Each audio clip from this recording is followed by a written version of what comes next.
Hi, I promised you that I'd give you a recording of session 12 and got around to doing it at last.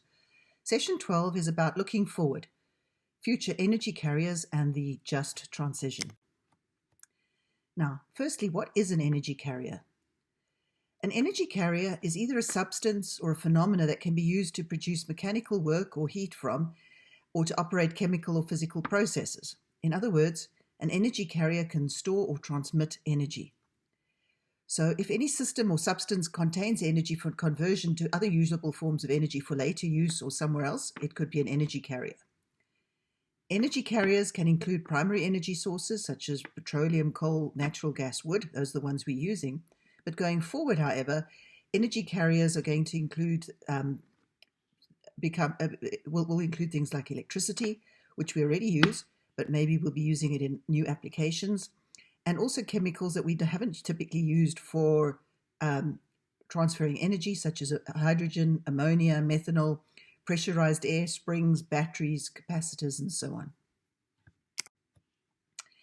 Let's look at electricity and its potential role as an energy carrier. We currently use it as an energy carrier. In other words, coal is burnt at one of the Eskom power stations, for example. It produces heat. The heat is turned into electricity in the power station, and then electricity transfers the energy from the power station to the user. And the following industries, apart from our households and industries, the digital industry, the cell phone industry, cryptocurrency, World Wide Web, all need electricity and run on electricity. You can't change them to chemical, for example. Now, the role of electricity going forward is debated, and in fact, how the future of the world will look and how energy will be transferred and transported. So, for example, if we go to electric cars, you could use various energy carriers. You could use batteries, which are charged by electricity and then which run directly to the user's household or charging station, etc. Or you could take the electricity and produce hydrogen from it. And then the hydrogen you can transport via pipes and tankers to the consumer's household or the filling stations. And then the hydrogen would be, for example, in your car tank, would be fed to a fuel cell where it would produce electricity in the electric motor and then be used on directly from that. So you wouldn't actually transfer electricity. You have hydrogen, which produces electricity, which then goes to the motors in, for example, the motor car to make it move. Another one that's being debated is using other liquid fuels, because liquids are much easier to transport and handle. And so, for example, methanol or ammonia could become our carriers.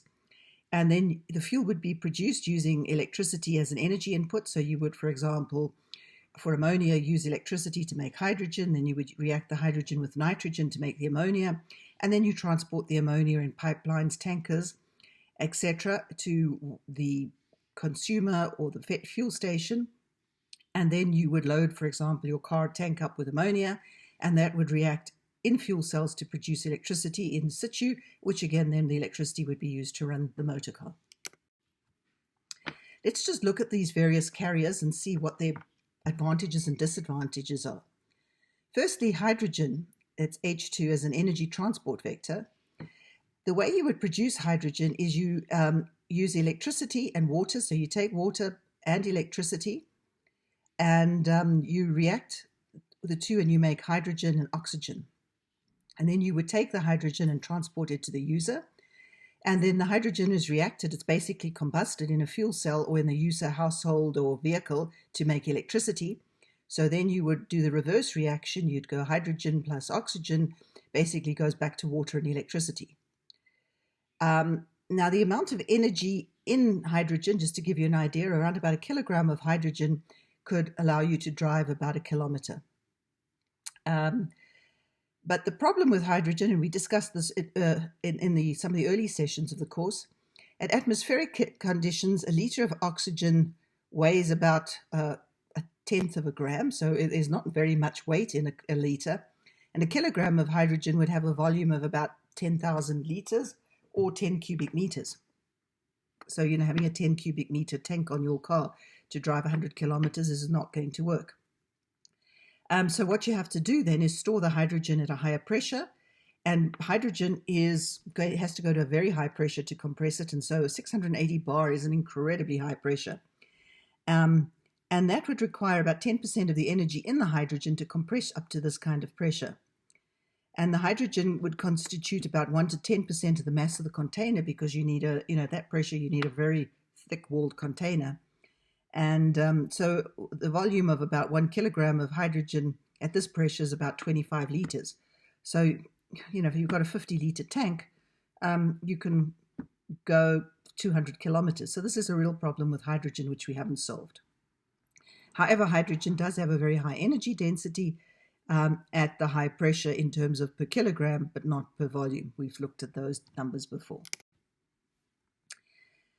Now, in terms of the hydrogen economy, where there's a lot of interest in it, there's different kinds of hydrogen. And when we talk about green hydrogen, it's made by electrolyzing water using renewable electricity. So, for example, you make the electricity from solar or wind or perhaps nuclear, dicey. But if, for example, you make the hydrogen using electricity produced from current Eskom coal plants, it's not green. Now, the cost of transporting hydrogen in pipelines is about 50% more than transporting the same volume of natural gas. And the problem with that is hydrogen contains about a third of the energy of the same volume of natural gas. So if you transport a certain volume of hydrogen, you have a third of the energy, and it costs you 50% more.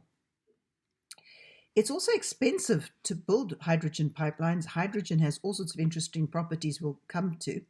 But the cost of a hydrogen pipeline is about €1 million per kilometer for a 30 centimeter diameter pipeline.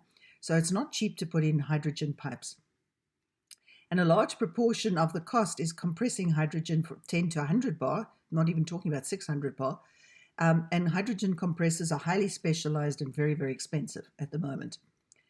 And again, we'll explain why, working with hydrogen is complicated. It's estimated that the investment necessary to build a hydrogen pipeline network in the USA for fueling motor cars would be around $260 billion. So it's not a cheap and easy option to switch to hydrogen as a carrier. Now, just looking at the different kinds of hydrogen, they're all hydrogen, but the way they are produced has different consequences for the environment.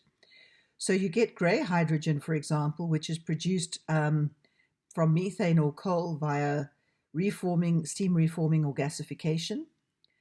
You get blue hydrogen, where you do steam reforming of methane or gasification of coal, and you capture 85 to 95% of the coal, and that's called blue hydrogen. Turquoise hydrogen you get from taking methane and pyrolyzing it, so you get a carbon deposit and hydrogen. And the green hydrogen is what I referred to earlier, where you start with renewable electricity and then you electrolyze it to make the hydrogen. So the environmental impact is sort of larger in terms of there's lots of CO2 emissions here. Here you try and capture the CO2 emissions, and there you actually capture the carbon as the carbon in the methane as carbon. So hydrogen isn't hydrogen. Now, less than 5% of the hydrogen currently produced is green. Most of the hydrogen we get, let me see why it doesn't want to go backwards. No, it doesn't want to go backwards, is actually more produced, is gray, I guess. And so we don't really have much practice of producing hydrogen in any large quantity from renewable electricity or from electricity. Now, Irina put this diagram together looking at the possible routes of using green hydrogen. You would start with your renewable energy. You would then electrolyze the water to make hydrogen. Hydrogen you could maybe don't transform it. You could use the hydrogen directly, and then you could ship it, truck it, or go through pipeline or store it. And then you could use it in different uses.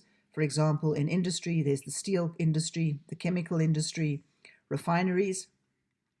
You could use it in transporting, in other words, as an energy in cars.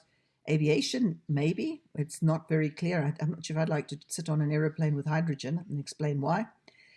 Heating and power generation. There are problems with this route, again, because of the properties of hydrogen, which we'll get to. The other route is to either take the green hydrogen or otherwise maybe start with a fossil fuel and capture the CO2. Not so sure about that route. But once you've got the hydrogen, convert it into either ammonia or a synthetic fuel such as methanol or a hydrocarbon, which you can then transport via different routes or store. The advantage of this is these are liquids, or liquids at much lower pressures than hydrogen, and we have experience in transporting and storing these liquids. Also, because they're liquids, they're much higher energy density for the same volume. And then one could look at using these in these routes, either by decomposing the methanol or ammonia on site to hydrogen, or using it directly in situ. There's a good document if you wish to have a look, even on site here, looking at the problems of hydrogen and how one could use it in fuel cells and so on, and its safety. Now, I've sort of alluded to this, but why is hydrogen problematic? Hydrogen, firstly, is flammable in the range of 4 to 75% air. So if you have a tank of hydrogen and a little bit of air comes in, 4% air, it can burn. Or conversely, if you're mainly air and a little bit of hydrogen leaks in, it will explode or burn. Having a look over here, you can sort of see that compared to natural gas, propane, or even petrol, hydrogen burns over a very wide range. Gasoline vapors only burn over a fairly small range. Sort of that covers the range. And, we all know, like the movies, when the car explodes and so on. Here, if cars bumped or did something, explosions would be very certain and really very impressive. Next, hydrogen, one of the problems it has is it rises and disperses rapidly. It's 14 times lighter than air. So if it leaks, it tends to move upwards. Now, if you're in a closed room, for example, the hydrogen will accumulate on the ceiling. And maybe at some stage when you switch the light on, it's going to explode because of these properties of it.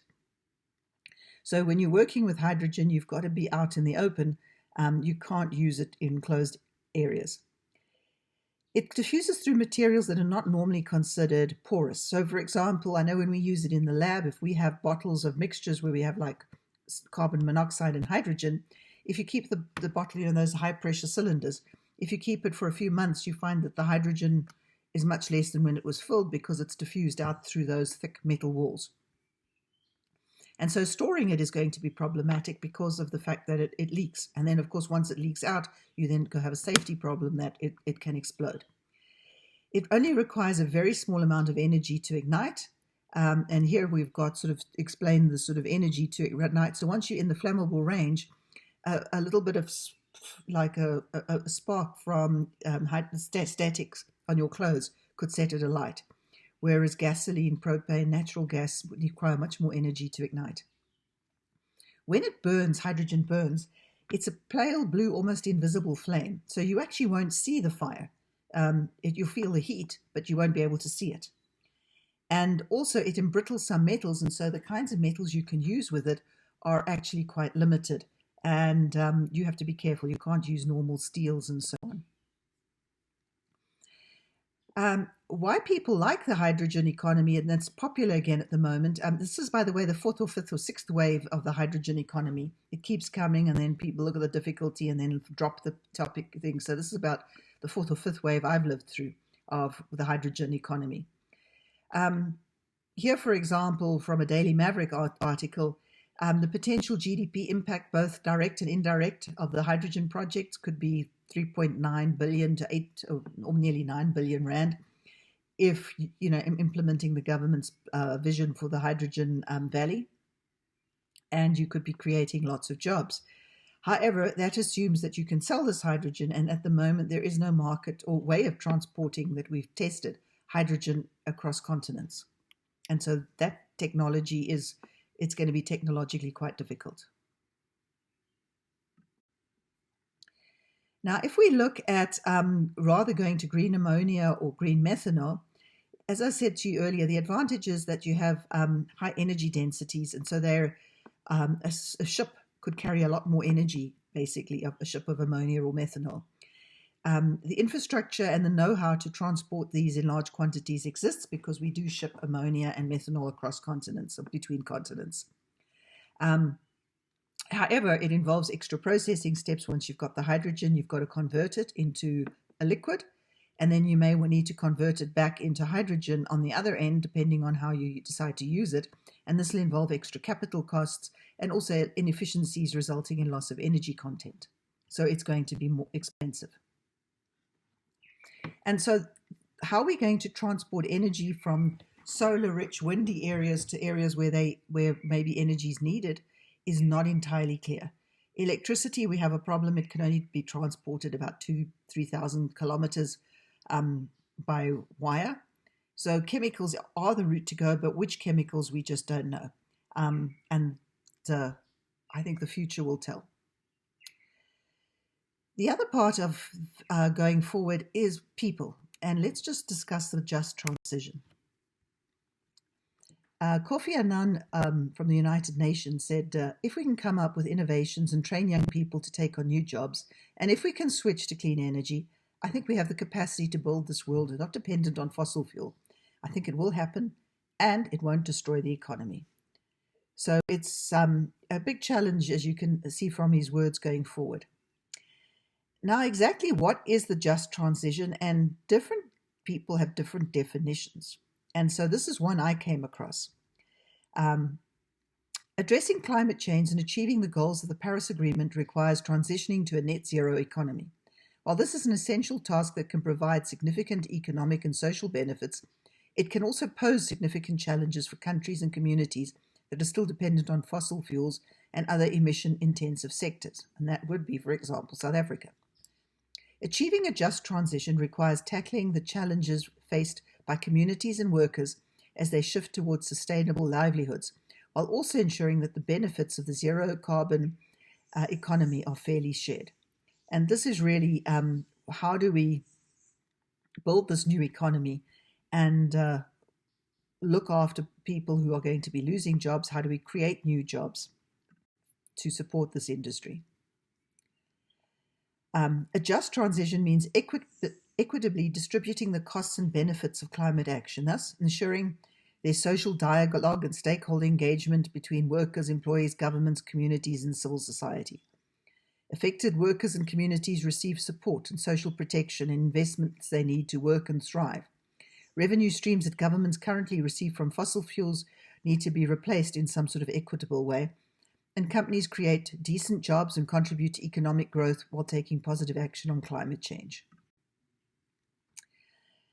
In terms of South Africa, the same source says, South Africa's national dialogue on the just transition is one of the most advanced in the world. We're actually very good at talking. And we're always, something we're really good at as a country. But it is complicated by the country's long-standing coal dependence and high unemployment rate. As of 2019, up to 200,000 workers are employed in South Africa's coal mines, coal power plants, and coal transport, equivalent to about 1% of formal employment in 2020. This includes about 82,000 workers in the mining sector and nearly 50,000 workers employed in primarily coal-fired power plants run by Eskom. Displaced coal workers would likely to struggle to find new jobs, and we're already faced with high rates of unemployment.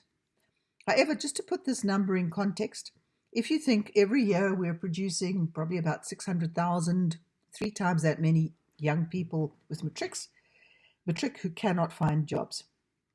And if we do not have enough power and if we do not encourage business and grow industry, the 200,000 workers who are going to lose their job pales in comparison to the 600,000 every year of school leavers who can't find jobs. So we really need to bear these numbers in mind and realize we have a huge problem. We have to create over 600,000 jobs a year, which we are not going to do if we don't have electricity.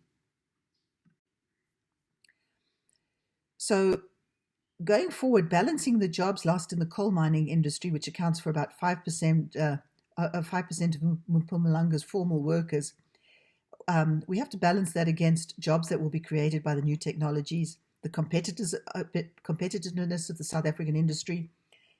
We won't be able to export our goods if we have high electricity industry with high CO2, or an industry with high CO2 emissions, the environment, compliance with international agreements, the rights of future generations, because it's their coal, their fossil fuels we're using, and their world we're messing up, and the rights of those whose properties and lives are impacted by climate change. And these people could be in different countries, continents far from us. It's not easy and it's not straightforward how we balance this. What we need to do is keep people informed and be proactive in developing new plans. And what we find is, in terms of surveys that are done, South Africans are amongst the worst informed about climate change in Africa.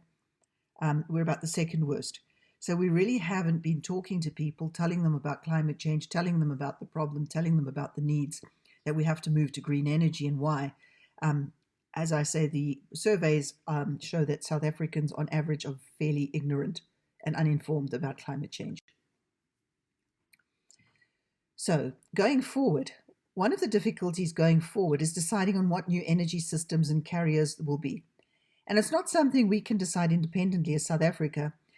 So that complicates the way forward. I mean, we can't decide we're going to go for hydrogen vehicles and the rest of the world goes for electric, battery-driven vehicles. So we sort of have to watch and follow and try and keep up. And so it's a sort of interesting balance. The new energy systems are going to need new skills, and we need to plan for these and implement them long in advance. All the people, if we're going for hydrogen, we need welders. We need people who can work with hydrogen, understand it. If we're going to be working with electric vehicles, we need to train people in servicing and maintaining electric vehicles, for example. So we need to think what skills will be required for these new technologies. How many welders, electricians, fitters, and turners will the new industry need, and who's going to train them? And what other trades and professions are needed, and who will train these people?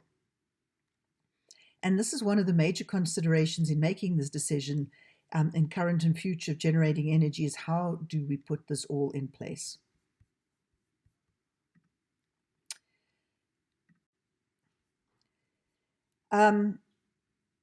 What we do know is, however, we are going to have to move. The climate change is going to cause conflict between nations and people. And in Africa, we're particularly sensitive to that.